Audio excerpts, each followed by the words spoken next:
It's his first starring role since leaving the governor's mansion. Arnold Schwarzenegger teams with Johnny Knoxville in The Last Stand. I talked with the two about their action film.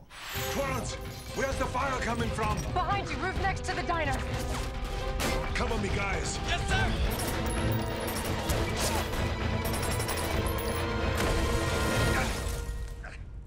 How are you, Sheriff? Old. The movie seemed like it had some custom things, like one move from Jackass, maybe, you know, the light post, and stuff that is very much custom to you as well. Were things written for you both? I'm sure that, you know, we try to adapt whatever it is from our personalities that we think the audience wants to see into the script. So, you know, I'm a hillbilly, kind of uncoordinated, and that probably made it in. Yeah. So, yeah, and I mean, he was on board from day one, so. But I think that that it was an intense action movie with all the chase scenes and the fight scenes and the blow-ups and all of that, the shootouts and everything like this was right there from the beginning. What was also there from the beginning was that there was comic relief in there. There was great funny scenes. So the question was just, who do you hire for that? So when Lorenzo, the producer, came up with the idea of having Johnny Knoxville in the movie, I mean, that was actually a selling point to me because I could see it. I could literally see it of how funny that would be and how much the audience would enjoy something like that. And so I was delighted to work with him. What made this the right movie for you to kickstart? Was it timing for this, or was this just kind of the movie you wanted to make? First of all, working with Lorenzo, you know, I trust him. He's a terrific producer because we've worked together in the past. And number two, it's one of those traditional Schwarzenegger movies.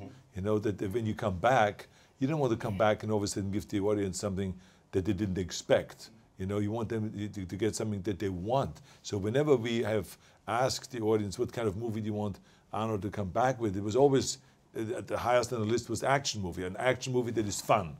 And so this is what this movie is. This is a fun action movie. I know throughout your action movies you married comedy in there with some lines, but this one had a lot more of the comedy mixed in, more so than your past action movies, I think. Well, it was because of him. Yeah. I mean, I think that the movie was written for some funny scenes, but then when you bring someone like Johnny Knoxville on the set and into the movie, he would then bring his own spin to the whole thing. Like, for instance, the outfit. I mean, the outfit wasn't written like that. I mean, he created that outfit, and that makes people laugh right off the top. You know, the way the weapons museum was decorated, the way it was looked, the way he presented that gun, you know, the Nazi killer gun, all of those things, the way he wrote down the telegraph pole, you know, these are all things that is at his touch. And that's what makes it work so well. Speaking of the guns, even the shooting scenes, which is probably good timing to have it be comical, the killings were over the top. Yeah, totally. You know, it was those were. It's entertainment. Yep. I mean, you know, we don't pretend that this is the real thing. This is kind of like, hey, go into the theater, turn off the lights, and you're gonna get a ride of your life for the next 2 hours. This is what this movie's about. Yeah. Schwarzenegger isn't wasting any time lining up movies. He's got 6 more, including Terminator 5, and a sequel to his hit comedy Twins. This one's called Triplets, and it teams him with Danny DeVito and Eddie Murphy. Mike Wilbur, NBC News.